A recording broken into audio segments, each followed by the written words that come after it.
Un encuentro con su palabra, porque secase la hierba, marchitase la flor, mas la palabra de Dios permanece para siempre. Con ustedes, el doctor José Ricardo Arias Quintero.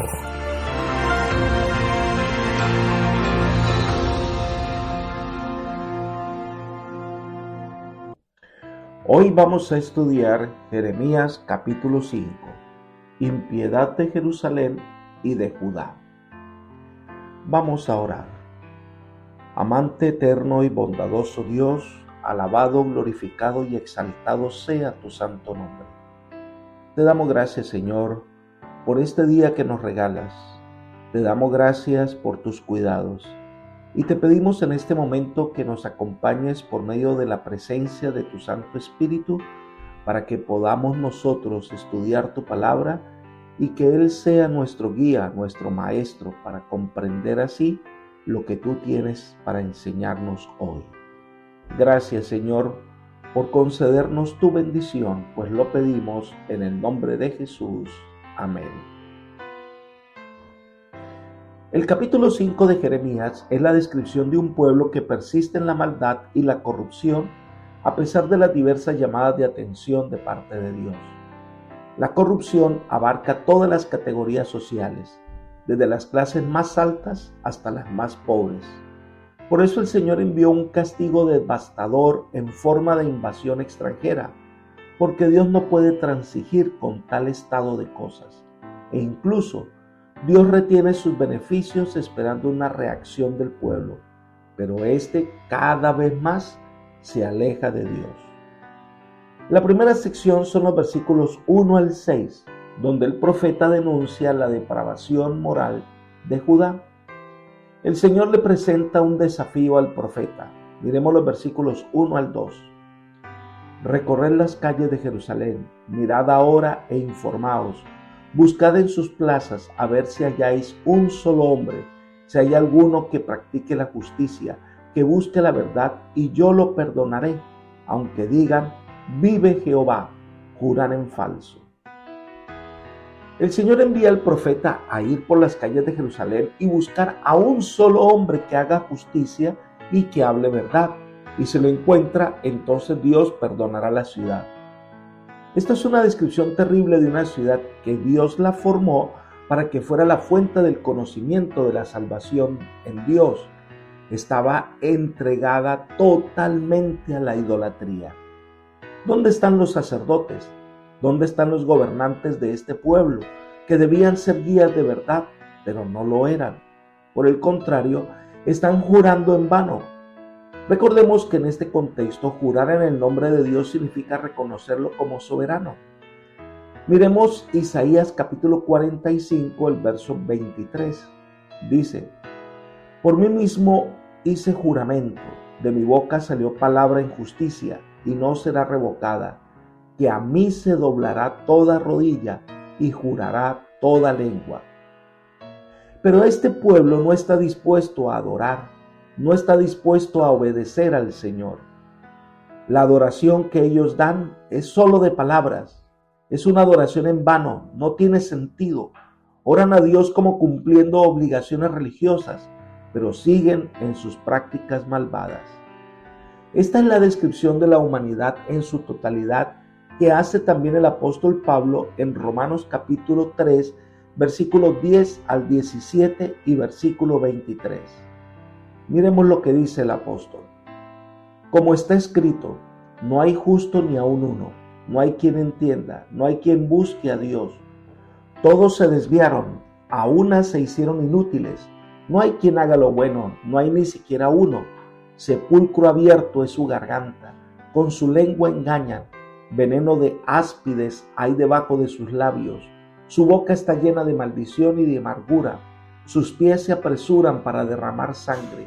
Quebranto y desventura hay en sus caminos, y no conocieron camino de paz, por cuanto todos pecaron y están destituidos de la gloria de Dios.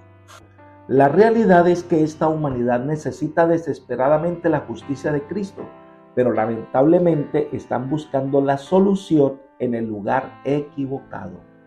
Sigamos estudiando Jeremías capítulo 5, pero en el versículo 3 el profeta nos confronta con una realidad. Dice: Jehová, ¿no miran tus ojos la verdad? Los azotaste y no les dolió, los consumiste y no quisieron recibir corrección, endurecieron su rostro más que la piedra y no quisieron convertirse. El profeta hace una pregunta que tiene una respuesta en sí misma. ¿No miran tus ojos? Claro que sí. Dios ve a través de las pretensiones del hombre y escudriña los motivos que rigen su conducta. Dios escudriña todo, lo sabe todo. Este pueblo recibió grandes castigos de parte de Dios, llamados de advertencia, pero dice que no quisieron oír ni prestar atención. De pronto pensaba Jeremías que entre los pobres y sencillos de la ciudad encontraría hombres justos y nada ocurrió. Entonces cambia de lugar, versículos 4 y 5. Entonces yo dije: ciertamente estos son pobres, han enloquecido, pues no conocen el camino de Jehová, el juicio de su Dios. Iré a los grandes y les hablaré, porque ellos conocen el camino de Jehová, el juicio de su Dios. Pero ellos también quebraron el yugo y rompieron las coyundas. La corrupción era generalizada. Los pobres, los ricos, los ignorantes o los estudiosos, todos estaban llenos de pecado. A veces pensamos que una persona por ser pobre es mejor que una que tiene dinero, pero esto no se trata de posiciones sociales, sino de nuestra relación con Dios. Meditemos un poco. Algunos pensadores del siglo XXI piensan que esta corrupción se debe a que son personas del vulgo, ignorantes. Entonces van a los grandes, a los educados, a los gobernantes, pero se dan cuenta que allí también está la maldad. El problema del pecado, la maldad y la corrupción no se soluciona con una buena educación o universidades bien establecidas, pero que lamentablemente enseñan humanismo, sino que basta ver nuestra sociedad y ver cómo la corrupción es galopante entre la clase más rica y educada.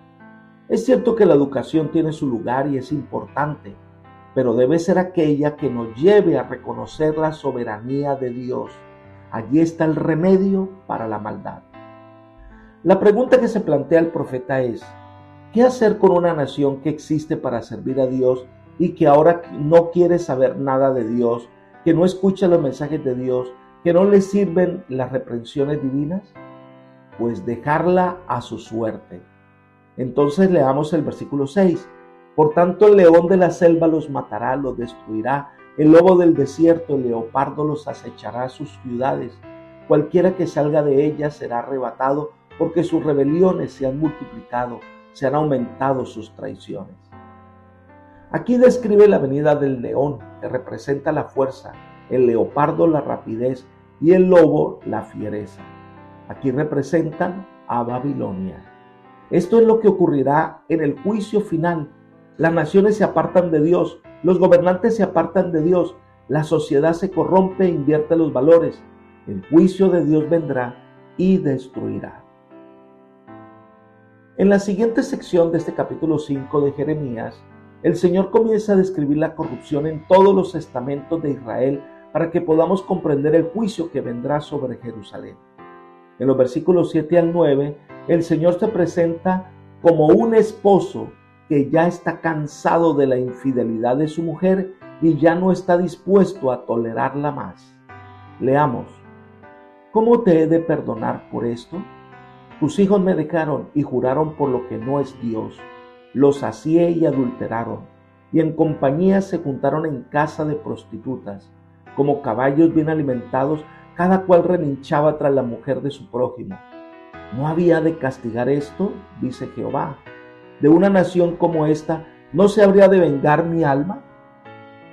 Aquí se describe que sus adulterios, en los que no se respetaba a nadie. Generalmente cuando en una sociedad se aparta de Dios, se refleja por la destrucción del hogar y los matrimonios y las prácticas de inmoralidades como la fornicación y el adulterio. El enemigo pretende atacar y destruir la figura del matrimonio porque es la manera más efectiva de llevar una sociedad al caos. Y entonces el Señor dice: ¿cómo no he de castigar a esta nación? Aquí está apelando al razonamiento humano, a la lógica humana, que cuando vemos un acto de corrupción, exigimos justicia, castigo al infractor. Y eso es lo que Dios está planteando aquí. Lo primero es corrupción moral. Un pueblo apartado para ser santo está en una práctica inmoral debido a la idolatría. ¿No habría Dios de actuar?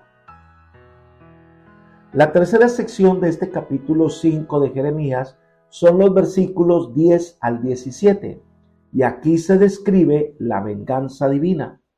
Los versículos 10 y 11 leemos: escalad sus muros y destruid, pero no del todo. Quitad las almenas de sus muros, porque no son de Jehová. Porque resueltamente se rebelaron contra mí la casa de Israel y la casa de Judá, dice Jehová. Dios da permiso a los babilonios de venir y destruir la ciudad, pero dice no del todo. Hay un límite para Babilonia. La viña del Señor será limpiada, podada, sus hojas enfermas serán cortadas, pero no la va a destruir del todo. Pero allí nacerá un renuevo. Dios volverá a levantar a esta nación con su poder. Dios hace su obra de pulimento en nuestra vida. Cuando las pruebas o las dificultades vienen, estas son instrumentos divinos para pulir nuestro carácter. Elena de White nos ayuda a entender este aspecto al escribir: las pruebas de la vida son los instrumentos de Dios para eliminar de nuestro carácter toda impureza y tosquedad. Mientras nos labran, escuadran, cincelan y pulen y bruñen, el proceso resulta penoso y es duro ser oprimido contra la muela del esmeril.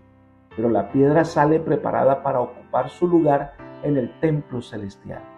El Señor no ejecuta trabajo tan consumado y cuidadoso en material inútil. Únicamente sus piedras preciosas se labran a manera de las de un palacio. Discurso Maestro de Jesucristo, página 15. Dios no quiere la muerte de su pueblo, sino que desea que su pueblo reaccione y le sirva de corazón. Otra causa del castigo divino son los versículos 12 y 13. Dice: negaron a Jehová y dijeron: Él no existe, y no vendrá mal sobre nosotros, ni veremos espada ni hambre. Los profetas serán como viento, porque no hay en ellos palabra. Así se hará a ellos. Lo primero que hace este pueblo es negar la existencia de Dios. Este pueblo existe porque Dios intervino de manera directa. Ahora no quiere reconocer a Dios. Pero es que hay dos formas de negar la existencia de Dios. Número 1, afirmar que Dios no existe.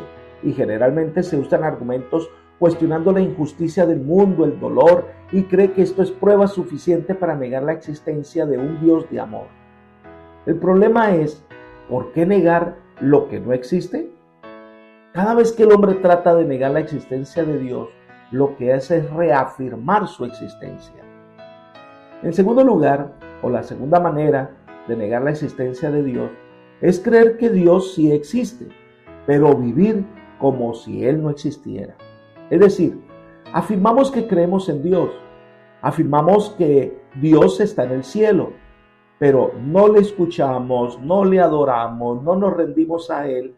Es como si no existiera. Esto es lo que le pasó a Israel.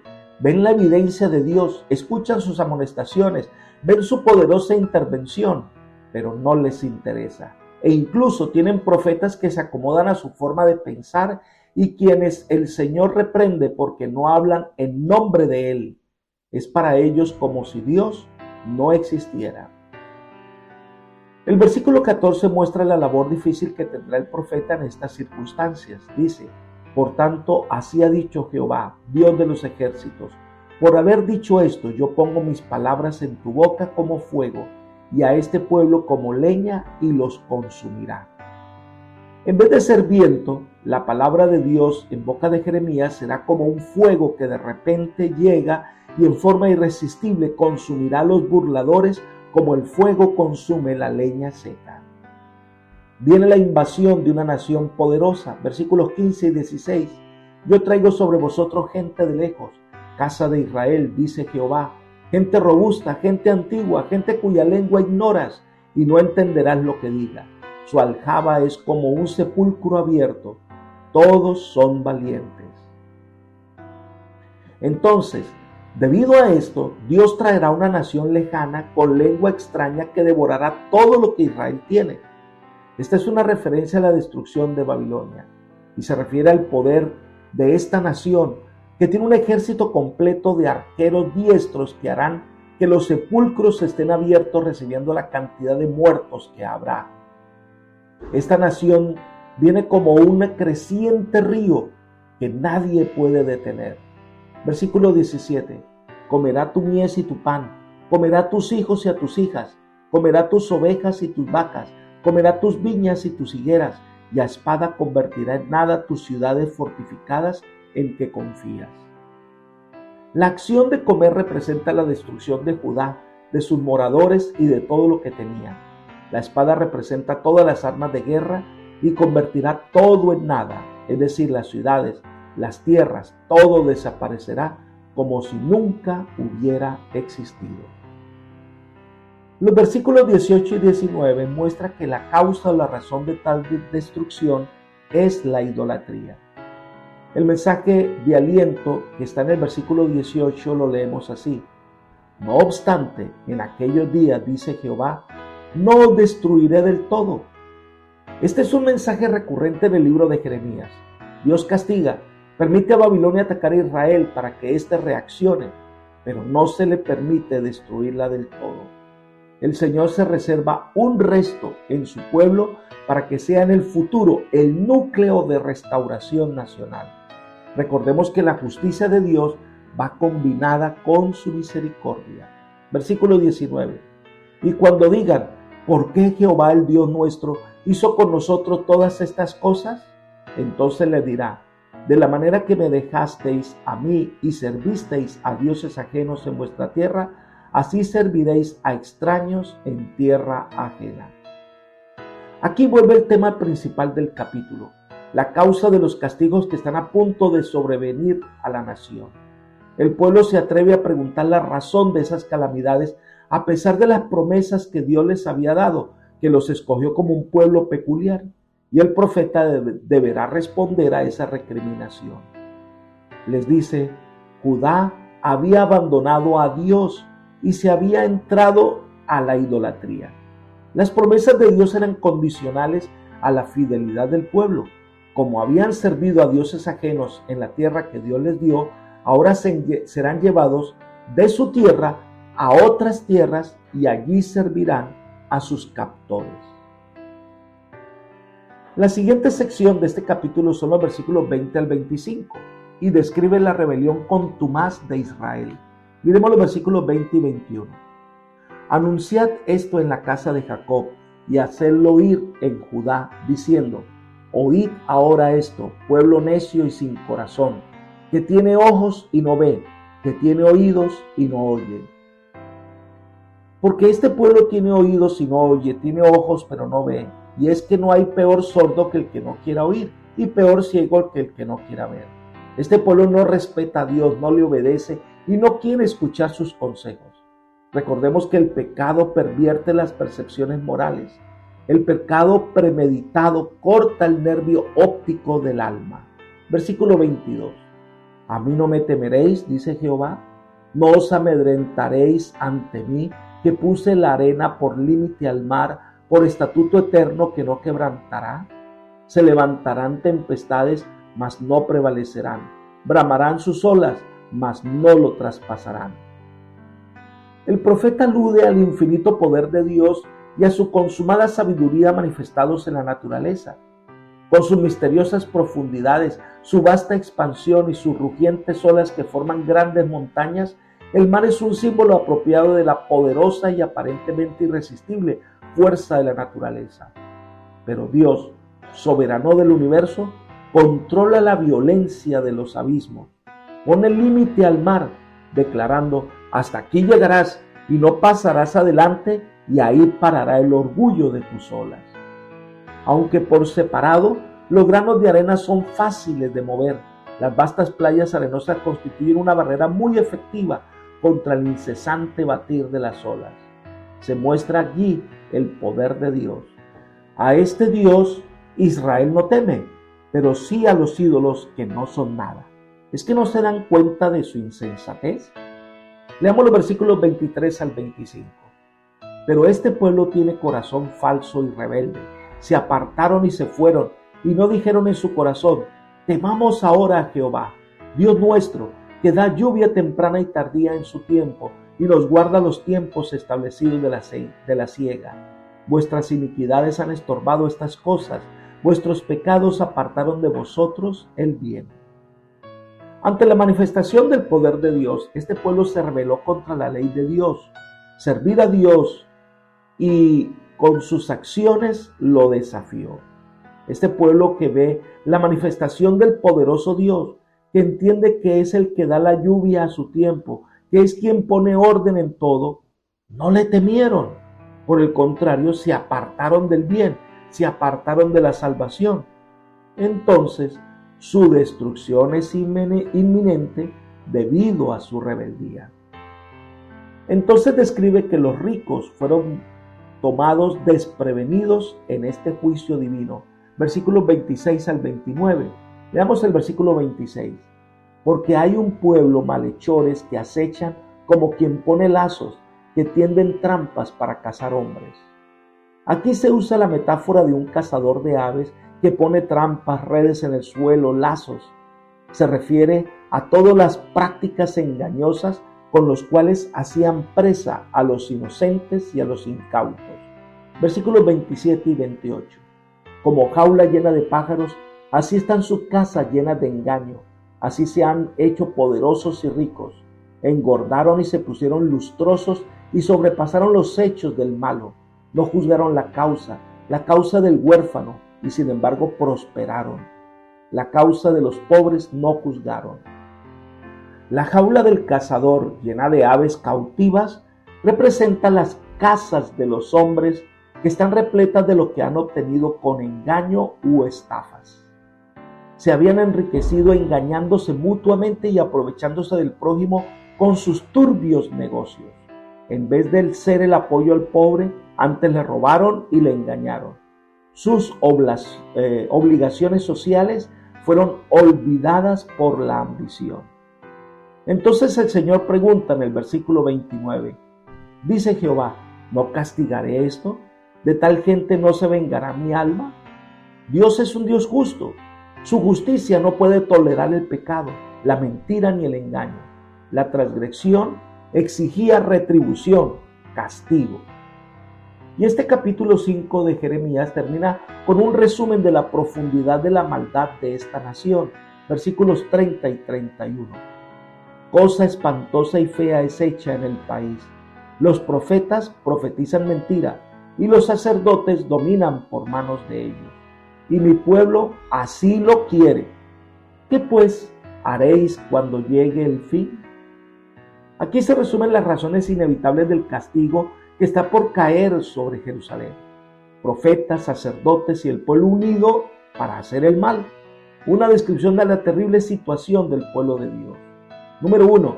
Los profetas profetizaron mentiras, es decir, en vez de amonestar, en vez de guiar a la gente al arrepentimiento, en vez de anunciar el mensaje de Dios, los hacían sentirse cómodos y les decían que todo iba a estar bien. En segundo lugar, los sacerdotes enseñaban lo que quieren, es decir, no abren la palabra de Dios para guiar al pueblo, sino que solo enseñan lo que quiere la gente oír, lo que viene a su mente llena de maldad. No son verdaderos guías espirituales. Y en tercer lugar dice, y mi pueblo así lo quiso. Es decir, que el pueblo no buscó la sabiduría verdadera, no buscó al Señor de corazón, no buscó el verdadero mensaje de Dios, no buscó verdaderos profetas, no quiso escuchar otro mensaje, no le interesó lo que Dios tenía que decirle. Por eso cuando venga el desastre, ¿qué pues haréis cuando llegue el fin? Esta es una tremenda pregunta que debe llevarnos a una reflexión de nuestra propia vida. ¿Estamos escuchando la voz de Dios y estamos siendo guiados y estamos siguiendo su camino? Porque cuando llegue el fin de la historia de este mundo, ¿qué harás? Los corruptos sacerdotes y profetas y los gobernadores de Judá se preocupaban por el hoy, cómo enriquecerse hoy, cómo disfrutar del hoy. Pero Jeremías los quería llevar a ver el futuro. Quiere confrontarlos con el resultado final de sus decisiones. La pregunta es, ¿nos estamos preparando para el final? Lo que vemos a nuestro alrededor, que es corrupción e inmoralidad, una sociedad que a lo bueno llaman malo y a lo malo llaman bueno. Todo indica que vamos a una crisis global, a una destrucción total. ¿Cómo nos estamos preparando para el fin? ¿En qué grupo te ubicas? ¿Cuál será tu reacción cuando Cristo venga? Estas preguntas debemos responderlas hoy, porque nuestras decisiones de hoy, el camino que tomemos hoy, determinará el resultado final. Apreciado amigo y hermano, te invito a que tomes hoy la decisión de escuchar la voz de Dios, de seguir sus caminos, de aceptarlo como el Rey de tu vida y al final puedas estar a su lado por siempre. Que el Señor te bendiga y te guarde y te guíe por sendas de paz, es mi oración por ti. Amén.